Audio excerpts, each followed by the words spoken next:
Diasco Foot, miroir du football de la diaspora congolaise.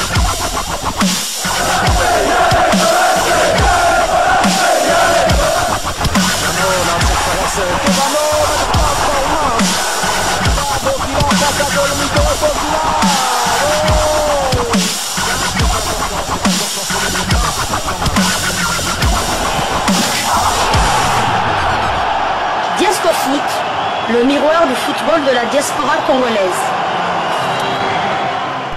Vous êtes sur Diasco Foot, le miroir du football de la diaspora congolaise.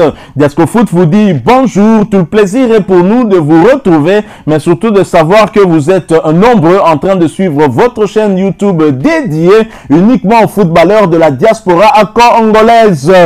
C'est l'heure de partager avec vous quelques informations concernant la tanière de léopard de la République démocratique du Congo. Nous allons plutôt partager avec vous une réflexion sur la dernière sortie médiatique du sélectionneur manager de léopard, le technicien français Sébastien Desabre. Une sortie médiatique qui nous inspire et nous voulons partager avec vous notre réflexion.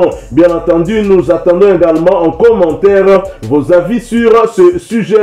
Que ça soit à Kinshasa ou à l'extérieur, nous continuons de travailler et nous sommes focalisés sur la réussite du projet qui est de revenir sur le plan africain avec la sélection nationale de la RDC. C'est un long chemin, mais nous sommes en train d'y travailler.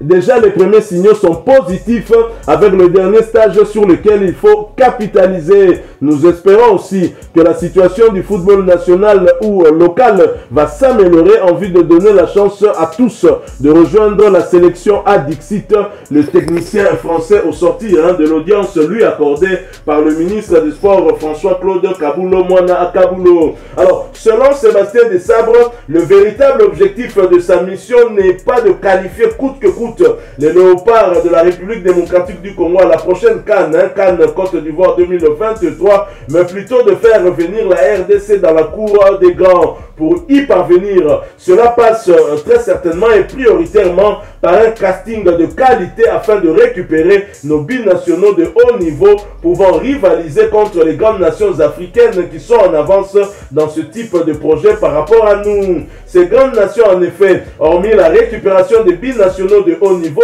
se sont également investis aussi bien dans la formation à domicile des futurs cadres de leur sélection, mais également dans la construction des infrastructures permettant un bon apprentissage du football. Nous pouvons citer à titre d'exemple le Maroc, mais également le Sénégal. Le Sénégal, après plusieurs déceptions sur le plan continental, ne faisait qu'illusion que grâce à ces binationaux, les fameux CNF qui faisaient bonne figure sur le plan continental et même à la Coupe du Monde, mais sans aller au bout, c'est-à-dire gagner des trophées. Aujourd'hui, le Sénégal sur le plan local également s'illustre grâce à ces nombreuses académies, notamment celle de la Génération Foot. Génération Foot qui a également un club où un nom que les Congolais doivent se rappeler puisque c'est le nom où a évolué un joueur sénégalo-mauritanien qui est controversé et qui fait l'objet d'un recours qu'aurait introduit la Fédération Congolaise de Football Association auprès de la CAF. Il s'agit du joueur Kadim Diao qui est un défenseur latéral à droit des Mourabitoun mauritaniens. De ce point de vue-là, le Sénégal est en train de creuser un fossé par rapport aux anciens cadres du continent comme le Cameroun, le Ghana, le Nigeria et même la République démocratique du Congo. La RDC, notre pays, ne peut plus se contenter d'avoir pour seul objectif la qualification à une grande compétition. La RDC qui possède un potentiel footballistique de qualité plus que de nombreux pays, dixit Samuel Eto'o, l'actuel président de la Fédération camerounaise de football.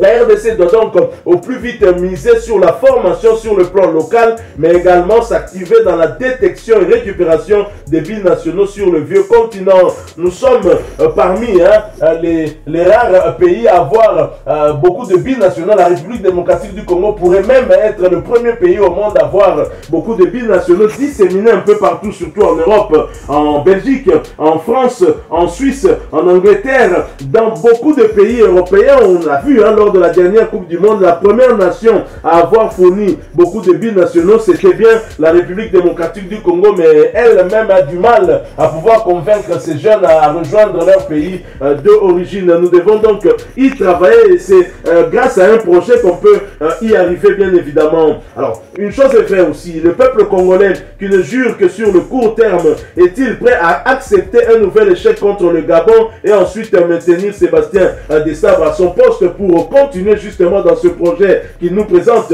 Là est une question à laquelle je ne saurais pas répondre tant le peuple congolais est trop exigeant. Donc voilà en substance notre réflexion du jour et j'espère que vous allez l'enrichir par vos commentaires. N'hésitez pas, bien évidemment, on pourra revenir aussi pour continuer cet échange en commentaire, bien évidemment. Battre le Gabon chez elle dans l'état actuel des choses serait un exploit que nous devons reconnaître, car même à l'époque de nos illustres anciens, cela n'était jamais arrivé. Nous devons donc nous préparer psychologiquement à connaître une nouvelle déception qui, le cas contraire, rendra notre joie beaucoup plus immense encore. Mettons-nous dans la peau de l'outsider acculé dans les cordes et qui attend le moment propice pour déclencher un uppercut décisif qui mettra fin au combat, genre le combat Ali Foreman de 74. Le Gabon chez lui aura à cœur de répondre à l'attente de son public venu pour la victoire et l'humiliation des léopards de la République démocratique du Congo. Un public qui est habitué à l'humiliation puisque lors de la dernière confrontation entre nos deux pays à Franceville, nous avons été étriés sur le score de 3-0. Sébastien Desabre souhaite que nous puissions beaucoup plus miser sur un collectif pour forcer le verrou au Gabonais. Cette idée est-elle mauvaise selon vous? Dites-nous quelle serait la meilleure solution pour vous. Donnez votre avis via les commentaires sur cette vidéo, car jusque-là, nous faisons le deuil concernant l'absence de Bakambo en proposant des noms pour le remplacer. Les léopards de la RDC sont en convalescence et la guérison ne se fera pas au Gabon, même en cas de victoire.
C'est déjà sur qui s'appuyer pour suppléer l'absence du meilleur buteur de l'Olympiakos et de la Super League grecque. On a la chance au Congo d'avoir de bons joueurs qui sont motivés pour rejoindre la sélection A. Ce qui est important est qu'on compte sur un collectif qui doit faire un bon résultat au Gabon. Chacun devra jouer sa chance, a-t-il déclaré. Même si l'absence de Bakambu pourrait être compensée par des joueurs comme Fiston Maël Kalala, Kabongo Okasongo, Elvis Soukissa ou encore Jean-Balek Otos, et bien évidemment tant d'autres avant-centres, la République démocratique du Congo n'en manque pas. Sébastien Desabre pense beaucoup plus à un collectif qu'à des individualités. Qu'en pensez-vous?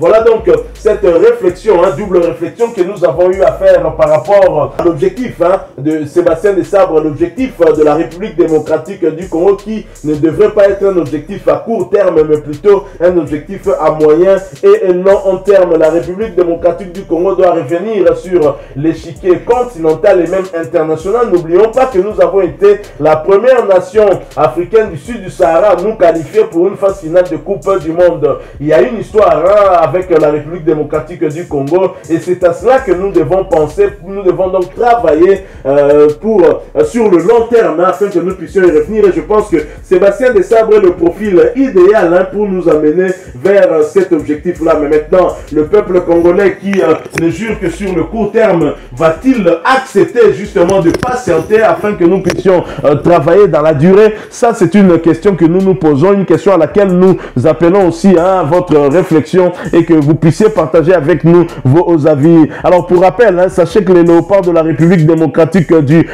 Congo qui ont disputé 4 journées, tout comme tous leurs adversaires dans le groupe I, qui avait eu à réaliser un match nul d'un but partout lors de cette 4e journée des éliminatoires de la CAN Côte d'Ivoire 2023, reste bon dernière du groupe I avec 4 petits points derrière la Mauritanie qui compte 5, le Soudan 6 points et le Gabon leader qui a 7 points. Et donc le match de la 5e journée à Franceville sera déterminant face à un adversaire que nous ne parvenons plus à battre, un adversaire qui lors de nos 3 dernières confrontations s'en est sorti avec 7 points sur les 9 possibles, alors que nous n'avons pu engranger qu'un seul petit point avec 2 matchs joués à domicile, une défaite et un match nul.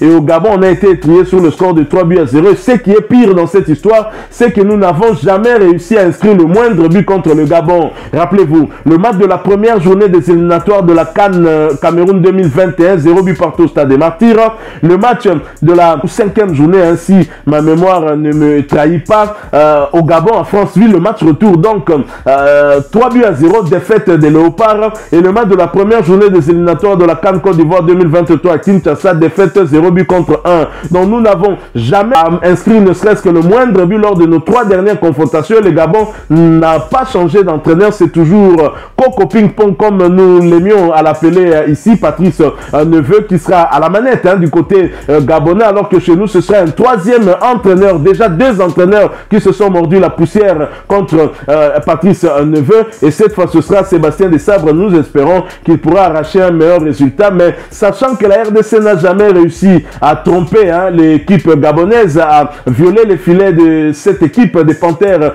du Gabon, et avec l'absence de son meilleur buteur, arriverons-nous à arracher un meilleur résultat? Ce sont des questions qu'on peut se poser. Venez en commentaire, on pourra poursuivre avec ce débat, partager avec nous votre avis, et merci d'avance pour votre réflexion. Vous allez donc enrichir cette réflexion que nous venons de vous opposer.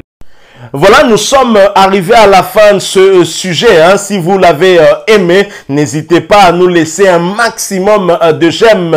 N'hésitez pas non plus à partager avec nous votre opinion. Si vous en avez une par rapport au sujet que nous venons de vous proposer, laissez-la nous à travers un commentaire. Abonnez-vous si vous êtes nouveau ou ancien, que vous ne vous êtes pas encore abonné sur cette chaîne Diascofoot, parce que nous sommes le miroir du football de la diaspora congolaise. Et n'oubliez pas, qu'en vous abonnant, apparaîtra une petite cloche de notification. Cliquez dessus pour ne plus rien manquer des prochaines vidéos que nous allons vous proposer. Encore une fois, merci à vous, avec espoir de vous retrouver très bientôt avec un autre sujet d'actualité. En attendant, portez-vous bien, et Diascofoot vous dit au revoir.